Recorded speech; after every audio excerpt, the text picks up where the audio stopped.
The reason why we are all here today is because we need a fair accreditation process. That is what we need. And we have a list of things that need to be done. The decision needs to be rescinded.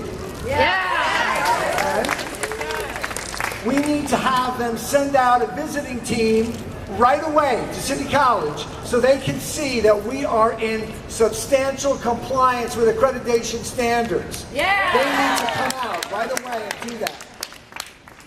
We need to make sure that the uncertainty that all of us are living with ends.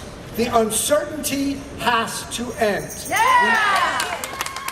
They need, and if they will not end the uncertainty, we are going to demand that others who represent us make sure that that uncertainty ends. And that City College is fully restored, and that we all have a fair accreditation process for everyone here in the state. I've heard horror stories about San Jose and LA and Cerritos and some other places where the ACCJC has been out of control. Welcome to the topsy-turvy world of California Community College accreditation, where up is down, right is left, good is bad, and gay is night. In this place where improvements limit student access, reduce student services, and undermine the quality of education. Where success is narrowed into a little teeny pathway directed straight into corporate servitude. Now I ask you, can the arts and humanities survive for sure? I quote the Raven, nevermore. Yes, in this place, there is actually a commission that allows a staggering number of 20 people to attend their public meeting and gives them a full 15 minutes at the end of their 3-day meeting for public comment. But wait, here comes Madam Beno and her associates now. Perhaps there will be public comment today. Public comment? The Hatter said public comment. We're not here to take public comment. Way too much public around here. Look at you all. No, we are here to give you our message. So listen carefully. Rationing public education is a 1% idea that we embrace wholeheartely. We strive to serve it daily. We've got community college. In our hands we've got community college. In our hands we've got community college. In our hands we've got it all right in our hands. We're gonna downsize them. With our plans we're gonna downsize them. With our plans we're gonna downsize us. With our plans we're gonna downsize with our plans. Our political agenda is really grand. Our political agenda is really grand. Our political agenda is really grand. Our agenda is out of hand. Now we have no use for transparency, and the same goes for accountability, and we don't care much for democracy. It should all be in our hands. In our hands we've got community college. In our hands we've got community college. In our hands we've got it all right in our hands. Fair accreditation, not retaliation. Fair accreditation, not retaliation. Fair accreditation, not retaliation. Fair accreditation, not retaliation. Unfair sanctions have to go. Hey, hey. Ho, ho. Unfair sanctions have to go. Hey, hey. Ho, ho. Unfair sanctions have to go. Fair accreditation. Why are you here? Because the ACCJC, we all now know, is not dealing fairly with community colleges in California. We need this body to be reformulated, rethought, because to attack City College of San Francisco is unheard of. We've been around 80 years with excellent academic quality, and we just want a future for higher education for our students. I'm the student trustee there. I want my college education. So we're out here to say what they're doing is wrong, and we have the whole state with us. We have Pelosi and Spear and SU with us. We have Tom Amiano with us, Phil Ting, Mark Leno. We're gonna win, and we're out here to send a message to them and Citizen Hotel that we're not going away and we love our school. So we want a fair accrediting system. That's all we want. We know, we believe in accreditation. We believe in establishing high standards for our community colleges. We believe that our community colleges have to be run well, that our educational programs need to be the best in the country, and we do that. And so this commission needs to go back, needs to reassess City College of San Francisco, but there needs to be a complete change in the way they operate. There needs to be transparency, and we've been fighting this fight now for more than a year, and the conditions have changed. Our legislators across the street now understand our issues, now support what we're saying. We have support from some of the most important elected leaders in this country, including Nancy Pelosi, who now are advocating for our position and reestablishing accreditation and demanding reform for the commission. We are involved in an epic battle. It is a battle between the people of San Francisco and the people of California against an accreditation commission that is out of control. We are all City College of San Francisco. Sisters and brothers, because fair accreditation is of critical importance to all California community colleges. We're here from the Los Angeles College Faculty and Staff Guild of the Los Angeles Community College District, where each year 200,000 students, 80% of whom are from underserved populations, join with the 80,000 students at City College of San Francisco in pursuit of knowledge and skills that will transform their lives. We're from Los Angeles, where just last month 200 faculty, classified administrators, and students learned from the City College of San Francisco trustee, faculty, students about the impact of this unfair and unjust sanction is having on their lives.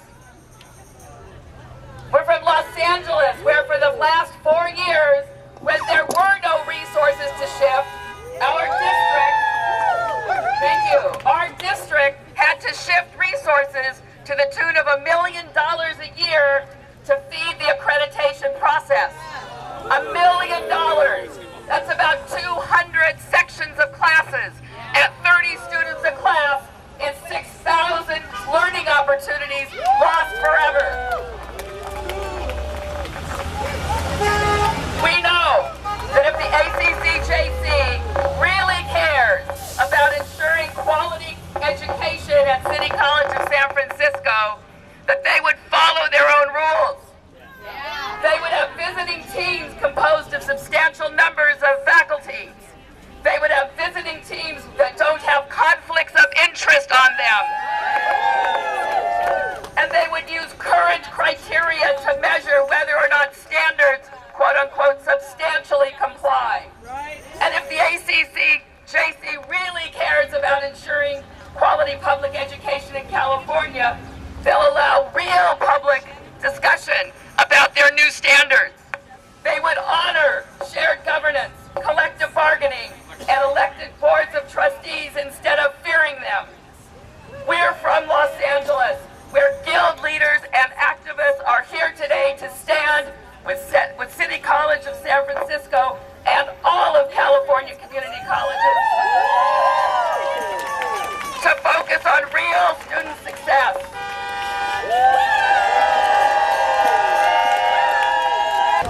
This is such an awesome turnout. Thank you everyone for coming out, because I believe think that this is a defining struggle for public education in California. And I'm going to say something that might be a little politically incorrect, and that is I'm going to make this personal, because I don't believe that City College did anything wrong, and I am really tired of people equivocating over that. So I don't think there's anything wrong with accreditation. I think there's a lot wrong with ACCJC, and I think there's a lot wrong with the people that are running ACCJC, and I have some actual personal experience with some of these people, so I am going to share that with you. At Paloma College, Sherrill Amador was our president for, I don't know, way too long, right? And when she was our president, she created a climate on our campus that was toxic. And I'm just going to tell you some of the things she did. The first thing she did, first of all, Sherrill Amador does not like faculty, she does not like students, and she doesn't even really like public education. She is not an educator. She walked onto our campus and she turned it into a business. She took our literary magazine, our award-winning literary magazine, and the first thing she did was she defunded it. Can you imagine that? And instead, she took that money to create a lovely little advertising calendar that she sent out to all the people that she wanted to have donate money to Palomar College. Students aren't clients. No, students are not clients. So some of the other things that she did, she just turned it into a business. She created new levels of bureaucracy. She hired administrators, and the levels of full-time faculty declined in that period because she doesn't like faculty. That is very obvious. She censored faculty and staff emails. Faculty members who opposed her policies, she brought them up on trumped-up charges, just like she's doing with City College of San Francisco, and she gave them no due process rights. She hated unions, and once we had we got 2 pro-union governing board members elected, she started losing control of the board, and she really hated that. I think this is one of the reasons why ACCJC is trying to control the actions of our governing board. After serving 2 years as president, we had a faculty vote, a 90% faculty vote of no confidence against her, and she said it was just union tactics. So that's my experience with Sherrill Amador. Everywhere she's gone, she has created animosity and chaos. She was an utter failure as an administrator, and now she has a top seat on the ACCJC.